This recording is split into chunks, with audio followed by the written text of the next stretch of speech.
Hello student, कैसे हो आप लोग। स्टूडेंट, आज की इस वीडियो में मैथिली शरण गुप्त जी का जीवन परिचय लेकर आए हैं जो आपके बोर्ड एग्जाम के लिए वेरी इंपॉर्टेंट है। और ये बोर्ड एग्जाम में मैथिली शरण गुप्त जी का जो जीवन परिचय है 5 नंबर का बोर्ड एग्जाम में पूछा जाता है और 80 शब्दों में जीवन परिचय को आपको लिखना होता है।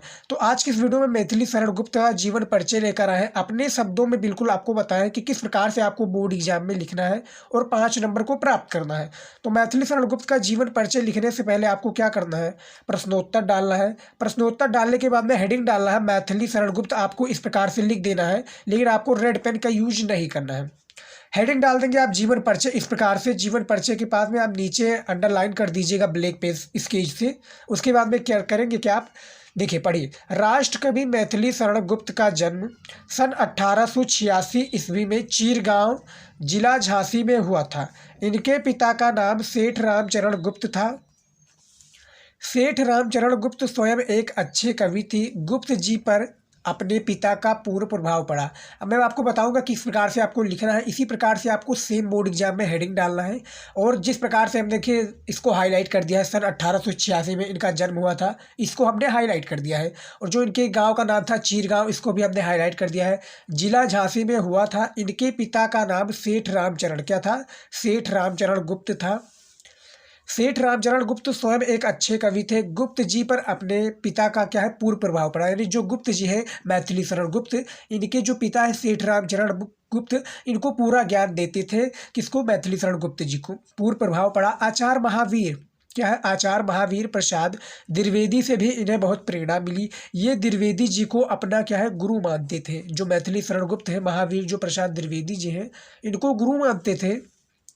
गुप्त जी का प्रारंभ में अंग्रेजी पढ़ने के लिए झांसी भेजा गया। प्रारंभ में जब उनका जन्म हुआ, जन्म के 5 से 6 साल के बाद में प्रारंभ में क्या है, अंग्रेजी पढ़ने के लिए कहा झांसी पर भेजा गया।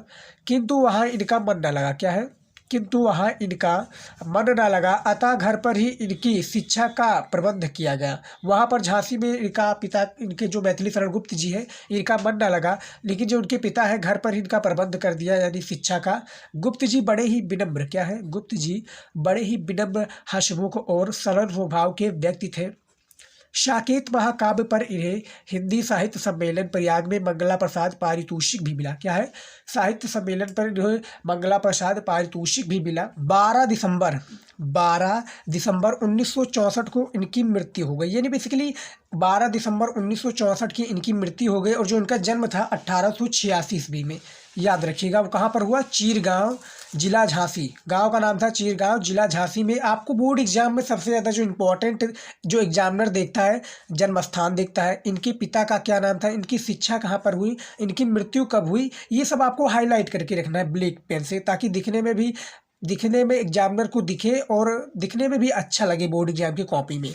अब देखिए, हमने इनका जन्म तो दे दिया, यानी जो जीवन परिचय था 80 शब्दों में देना, तो जीवन परिचय तो लिख दिया। अब इनकी साहित्यिक परिचय भी देख लेते हैं, जो बोर्ड एग्जाम में बहुत ही ज़्यादा इंपॉर्टेंट है। यदि आप साहित्यिक परिचय नहीं लिखेंगे तो अधूरा माना जाएगा जी। देखिए साहित्यिक परिचय में क्या है, देखिए साहित्यिक परिचय आपको हेडिंग डाल देना है बोर्ड एग्जाम में, इसी प्रकार से सेम डाल देंगे बोर्ड एग्जाम में कॉपी में। उसके बाद में क्या करना, देखिए इनके काव्य में भारतीय संस्कृति का प्रेरणाप्रद चित्रण हुआ है। इन्होंने अपनी कविताओं द्वारा अपनी कविताओं द्वारा राष्ट्र में जागृति तो उत्पन्न ही की है, साथ ही सक्रिय रूप से असहयोग आंदोलनों में भी भाग लेते रहे हैं, जिसके फलस्वरूप जो मैथिली शरण गुप्त को है जेल भी जाना पड़ा। गुप्त जी को इनकी साहित्य सेवा के लिए पद्म भूषण से भी सम्मानित किए गए। यानी जो गुप्त जी हैं, इनकी साहित्य सेवा और लगन के लिए पद्म भूषण से भी सम्मानित किए गए और राज्यसभा के जो है सदस्य के रूप में एक मनोनीत किए गए मैथिली शरण गुप्त जी। अब देख सकते हैं, आपको साहित्यिक परिचय इसी प्रकार से डालना है हेडिंग, और इसी प्रकार से इनकी साहित्यिक परिचय लिखना है, क्योंकि 5 नंबर यदि आपको पाना है तो इतना तो आपको करना ही होगा स्टूडेंट। अब चलिए देख लेते हैं इनकी रचनाएं, जो कि रचनाएं भी सबसे ज़्यादा इंपॉर्टेंट है बोर्ड एग्जाम में। रचनाएं किस प्रकार से आपको डालना है, रचनाएं डाल दी, उसके बाद में करना क्या है, देखिए इनकी अनुदूतित रचनाएं 2 प्रकार के हैं। देखिए साहित्य हैं, कुछ काव्य और कुछ नाटक और मेघनाद। जो इनकी अनुदूतित रचनाएं 2 प्रकार की हैं, साहित्य है और कुछ काव्य और कुछ नाटक।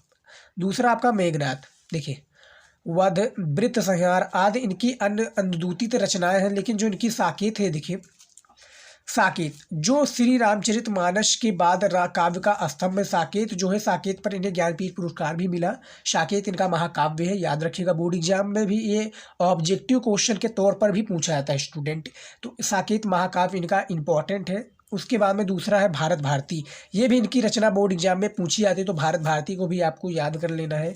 यशोधरा है, द्वार पर, ये देखिए यशोधरा भी है, द्वार पर, जय भारत और विष्णु प्रिया, ये जो इनकी 4 5 6 रचनाएं जो है इनकी, साकेत, महाभारत भारती, यशोधरा, द्वार पर, जय भारत, विष्णु प्रिया, ये सबसे ज़्यादा इंपॉर्टेंट है और बोर्ड एग्जाम में ये ऑब्जेक्टिव क्वेश्चन के रूप में भी पूछा जाता है। अब देखिए ऑब्जेक्टिव क्वेश्चन में कुछ किस प्रकार से पूछा जाएगा कि साकेत महाकाव्य के रचनाकार कौन है, तो 4 विकल्प दे दिए जाएंगे, उन्हीं में से आपका एक मैथिली शरण गुप्त होंगे, तो आप मैथिली शरण गुप्त को जानते होंगे तो लगा देंगे। तो इसी प्रकार से आपका 4 विकल्प दिए जाते हैं। तो हमने रचनाएँ भी देख लिया, उसके बाद में रचनाएँ के बाद में क्या है, साहित्यिक परिचय भी था। जीवन परिचय आपको इसी प्रकार से बोर्ड एग्जाम में लिखना है, आप देख सकते हैं इसी प्रकार से आप सेम बोर्ड एग्जाम में मैथिली शरण गुप्त का जीवन परिचय लिखेंगे और 5 नंबर प्राप्त कर लेंगे। तो आई होप कि आज का ये वीडियो पसंद आया है, पसंद आया तो वीडियो को लाइक कीजिएगा, शेयर कीजिएगा। इंपॉर्टेंट है जीवन परिचय बोर्ड एग्जाम में सेम इसी प्रकार से आप लिखिएगा। और 2 बातों का आप हमेशा ध्यान रखिए, आपको अंडरलाइन करना मत भूलना है, मत भूलने हैं आपको, अंडरलाइन करना नहीं भूलना है। दूसरा, आपको ब्लैक पेन से जो भी इंपॉर्टेंट पॉइंट लगे उसको भी आप लगा दीजिए। तो ये देखिए हमारा जीवन परिचय कुछ इस प्रकार से था। आई होप कि आपको पसंद आया है, पसंद आया तो वीडियो को लाइक कीजिएगा।